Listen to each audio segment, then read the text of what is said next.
Hello, I'm Tom Bailey, and in today's episode, I'll be getting to know Pam Didner, who is a marketing consultant, a writer, a speaker, and the author of the following three books: The Global Content Marketing, Effective Sales Enablement, and The Modern AI Marketer. So, Pam, hello, and a very warm welcome to today's episode. Thank you so much for having me. It's wonderful to be on your podcast. Yay! Hey, I really appreciate you being here. And out of interest, whereabouts are you in the world right now? I'm based in Portland, Oregon, and it was super hot Yeah.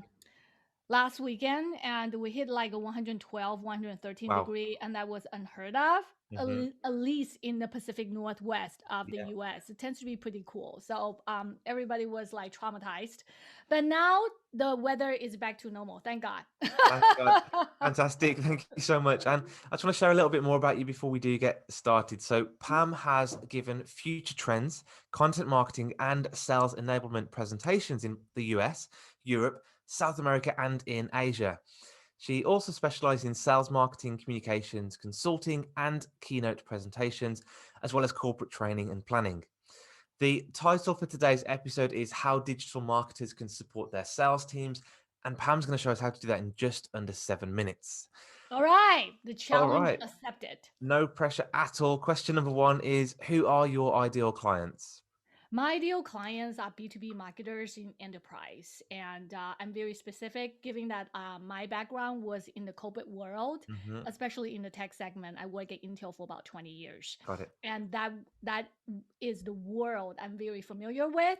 And I feel I can provide value to marketers in that similar environment. So my ideal customer profile tend to be the B2B marketers in the tech segment, in manufacturing segments, and their purchasing cycle tend to be a whole lot long. They selling Hmm. very sophisticated products, and I usually support the B2B marketers. Excellent. That's very succinct and precise. Thank you so much. And what is typically the biggest challenge that they face? I think there are several challenges because is in a big enterprise, and the marketers will need to work with the multiple different marketing disciplines and the Hmm. different business units, and also the sales team, Yeah. right? And that make their job a whole lot more complicated depending on their job scope. And I think the three, if you will, that the biggest challenge is, well, what can they do to actually support multiple products and also multiple marketing disciplines, Hmm. and at the same time make things easy for their internal stakeholders and also for their external customers. Yeah. And another thing is many of them have to somehow directly and indirectly supporting sales. What can they do to do that in addition to be a marketer? Because supporting sales as a marketing team and also as a marketer Hmm. doing marketing outreach are kind of two different mentalities. Understood. Yeah. So let's think of this is real complexity is what we're getting at here. So what impact does this complexity have on the business or the people working in that business? Well, the complexity will come from probably I would say twofold. Hmm. I want to make it kind of simplified. Number one is there's a product complexity, Yeah. right? And in the B2B world, it doesn't matter what kind of product you are selling. Let's say that you are in Caterpillar and you are selling tractor. Hmm. The tractor can be a multi-million dollars, just one tractor for commercial construction, for example. And there's a lot of wheels and bells, bells and whistles that built into it. Cannot talk. And then so the marketers and the salespeople needs to be educated, right, Yeah. in terms of the product they are going to sell, they are going to promote. So there's a product complexity. Another thing is a digital complexity. You know how it is, Tom. If you want to do digital marketing well, there's a lot of intricacies that you need to think through in terms of processes and the Hmm. workflow that needs to be in place. And I'm going to expand that a little bit and give audience a one specific example. So that's going to go beyond 1 minute. Right. So Tom, you have a podcast, and I'm Hmm. actually very impressed in terms of that you automated the whole process, Hmm. Yeah. right? Like the minute that somebody send me an email and say, "Are you interested to talk to Tom Bailey?" Okay, that's great. But you have a calendar link right in the email that Yeah. I can actually schedule, and then you have email follow up, and that you standardize that process seamlessly. Yeah. So, but that there's a layer of complexity before you can do that to make it easy for me. you have to think through all that process Of touch course. points, Yeah. right? So Hmm.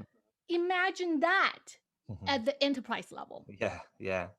I get it. So two layers of complexity. One is a product complexity. The other one is process Fantastic. So related to digital marketing.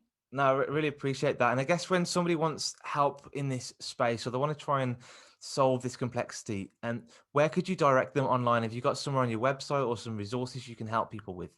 Yeah, there are a couple ways. So first of all, if you have a specific question that Hmm. or scenario that you encounter right now and it's kind of complex and you cannot get your head around it, well, reach out to me, hello@pamdidner.com, and we can have a chat. And more than happy to actually just share with you in terms of what you need to do. And there's no charge, Great. it's a complimentary. And the other thing is go to my website and www.pamdidner.com. There is one specific tab called knowledge. If you Hmm. click on knowledge, you can see the comprehensive blog post I have written in the past 10 Incredible. years. Awesome. And you can kind of skim through pretty much the title and determine which one can help you. And I also have a YouTube channel, Pam Fantastic. Didner. So check it out. Excellent. So I'll drop the links to all of those resources within the show notes so people can click on them and they can dive right in. That will be greatly appreciated. Of course, not a problem at all. So the next question from me today is, what is one of your greatest either mistakes or failures that you've made either in life or business, and what did you learn from it? You know, I was in the corporate marketer for 20 years. So I get my weekly paycheck and they pay me very well. Yeah, And so that was in a very safe environment. And 7 years ago, I decided to leave the corporate world and then to be independent consultant, which is working for myself. got it. And I feel at that time I was like jumping off the cliff without parachute. Seriously. I mean, for a lot of small business owners out there that, I completely understand how you feel. Sometimes you will get it in the morning, like you're like, okay, what is my pipeline for next Yeah, quarter? And that was how I feel for a long period of time. And I always feel that I cannot make it. I cannot make it. I cannot make it. And I have to tell you that if you ever want to kind of stand on your own feet, think it through very hard and take your financing into account, and then and to kind of start looking into different opportunities while you are working in the corporate yeah, world. And I wouldn't say that's a mistake. That's how I did when I started. And I think the biggest mistake is sometimes I assume that that people know my skill set and what I hmm, can offer, but that's not true. You yeah, literally have to educate your audience and you have to constantly sell yourself. yeah. Understood. Provide some real clarity there. So, thank you so much again. That's all we've got time for today. I really appreciate you coming along to this episode and sharing such great value with our audience. Oh, that's my pleasure. And thank you so much for having me.